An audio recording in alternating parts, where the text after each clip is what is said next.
Տևական ժամանակ կանոնական դաշտ վերադառնալու հորդորներից հետո Գարեգին II-ն այսօր պաշտոնանկ արեց Նիկոլ Փաշինյանին միացած 10 եպիսկոպոսներից մեկին։ Գևորգ եպիսկոպոս Սարոյանն այլևս Մասյացոտնի թեմի առաջնորդը չէ։ Արդյոք մյուս 9-ը ևս կհեռացվեն։ Առայժմ պարզ չէ։ Փաստերին մենք ծանոթացել ենք երևի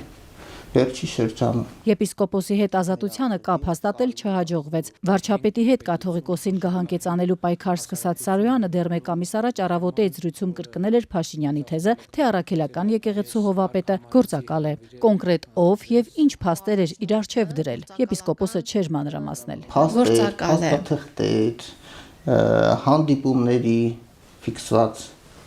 արձանագրություններ եւ այլն, ինչ ասեմ ձեզ։ Մայրաթորն այսօր շեշտել է, Գևորգ Սրբազանին պաշտոնանկ անելու համար հիմք են ծառայել թեմի առաջնորդի դիրքը չարաշահելու, պարտականությունների մեջ թերանալու, թեմի եկեղեցականների նկատմամբ հարկադրանք ու ճնշումներ գործադրելու հանգամանքները։ Գևորգ Սրբազանի պարագան, քանի որ բռնաճնշումներ է իրականացրել թեմի քահանահայրերի նկատմամբ եւ այդ մասին հիմնավոր նաեւ փաստեր կան, իրեն վեհափառ հայրապետը պաշտոնանկ է արել։ Բյուրականի Սուրբ Հովանես եկեղեցու հոգևոր հովի վրթանես քահանա Բաղալյանն ազատության զրույցում պատմեց, որ Գևորգ Սրբազանը կարգալույց հռչակված Տեր Արամ քահանայի հետ փորձել է ազդել մյուս հոգևորականների վրա, որ դուրս գան վեհափառի դեմ։ Ստեփան Ասատրյանի եւ Արամայիս Թոխմասյանի եւ ոստիկանության միջոցով փորձել է քահանաներին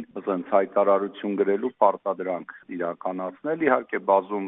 վատ արարքներ ունի արած, դա էլ արդեն ամենավերջին աստիճանն է, էլի։ Հավանաբար ասենք նույն պարտադրանքները նաեւ կան Արարատյան եւ Արմավիրի թեմում, քահանաների հայտարարություններից երևում է, որ այնտեղ էլ նման պարտադրանք կա քահանաների նկատմամբ։ Տեր Վրթանեսի պնդմամբ երեկվանից Փաշինյանին միացող հոգևորականների մեծ մասը իրենց կամքին հակառակ են գնացել եկեղեցու ու Մայրաթորի դեմ։ 16 քահանաների վստահ եմ հիմնական մասը իրենց կամքին հակառակ են նման հայտարարություններ գրել, որտեղ ամոթ է, էլի։ Նորմալ որևէ Աստծուն հավատացող, Հիսուս Քրիստոսին հավատացող քահանա նման հայտարարություն կարծում եմ պատշաճ չի որ գրի եւ միանա Նիկոլ Փաշինյանի հակաեկեղեցական արշավին։ Մինչդեռ նույն կարծիքին չէ ինքը, այս ամենի հետևում կանգնած վարչապետ Փաշինյանը Սարոյանի պաշտոնազրկման մասին որոշումից հետո շտապեց իր տեսակետը հայտնել։ Ասել եմ արդեն, որ Կտրիչ Ներսիսյանը ամենայն հայոց կաթողիկոս չէ եւ հետեւաբար այդ դիրքից նրա կատարած որոշումները մեզ համար արժեք չունեն եւ առ ոչինչ են։ Տեր Գևորգ եպիսկոպոս Սարոյանը շարունակում է մնալ հայաստանյաց առաքելական Սուրբ եկեղեցու Մասյացոտնի թեմի առաջնորդ։ Փաշինյանի այս հայտարարությունն արդեն նրա անդիմախոսները անարխիայի քարոզ են համարում։ Անդիմադիր գործիչ Էդմոն Մարուքյանն օրինակ հարցնում է. Ինչպես կարող է վարչապետը իրեն վերագրել կաթողիկոսի լիազորությունները եւ իրեն իրավունք վերապահել որոշելու, թե ով է թեմի առաջնորդ, ով ոչ, կամ ով որտեղ պետք է իրականացնի իր հոգևոր ծառայությունը։ Նույն տրամաբանությամբ վաղը ինչ-որ մեկը կարող է ասել, որ չի ընդունում Հայաստանի ներքին գործերի նախարարության որևէ հրաման, քանի որ գտնում է, որ ներքին գործերի նախարարին նշանակել է ոչ լեգիտիմ վարչապետը եւ հետեւաբար հրաժարվում է հաշվի նստել նրա կողմից ընդունված եւ հաստատված որոշումների հետ։ Սահմանադրությամբ պետությունից անջատ եկեղեցու ներքին գործերին միջամտելու համար մասնագետների քննադատությանն արժանացած Փաշինյանն անձամբ է հետևում, թե ինչպես են հոգևորականները հայտարարում իրեն միանալու մասին, շնորհակալություն է հայտնում իր խոսքով այդ խիզախ քայլի համար ու խոստանում իր ու անգամ կառավարության աջակցությունը։ Իմ ամբողջ աջակցությունը ունեք, Հայաստանի Հանրապետության կառավարության աջակցությունը ունեք։ Ես ճիշտ է հիմա ուզում եմ իմանալ, որ ցանկացած հարց, որ ձեր հարցն է, իմ հարցն է,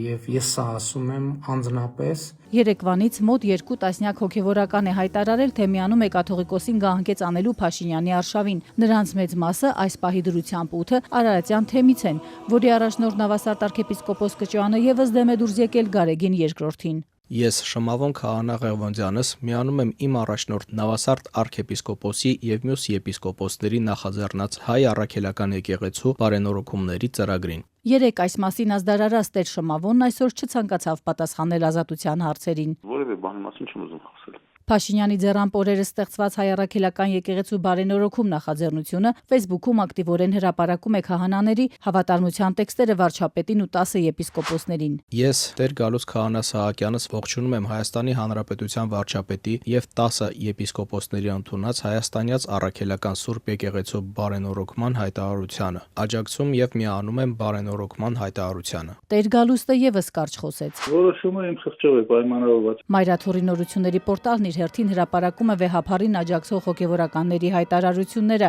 Այս պահի դրությամբ Facebook-յան էջում ավելի քան 100 նման հայտարարություն կա։ Նրանցից է Շիրակի թեմից Տեր Վարուժան Ավագ քահանա Տերտերյանը։ Շատ ցավալի վիճակի մեջ ենք, իրոք ցավալի։ Քուն կորցրած վիճակի մեջ ենք եւ արդեն շարունակվում է։ Հուսով եմ, որ վերջակետը կերևա այս ամեն ինչ։ Եվ չեմ կարծում, թե թիվը կավելանա եկեղեցականների, ովքեր որ իրեն մի տարբեր ընթացքի մեջ են։ Մայրաթորը երեկ նաև հստակեցրեց, որ Գարեգին երկրորդ ամենայն հայոց հայրապետի գահակալության 26 տարիների ընթացքում կարգալույց է արվել 21 հոգևորական, ոչ ավելի, ինչպես մեջբերում փորձում են շահարկել նրա անդիմախոսները։ Մյուսները կամ ինքնակամ են լքել ծառայության վայրը, կամ սեփական դիմումի համաձայն, կամ էլ թեմակալ առաջնորդներն են միջնորդել։ Ընդհանուր առմամբ հայ առաքելական եկեղեցին ունի 700 սպասավոր։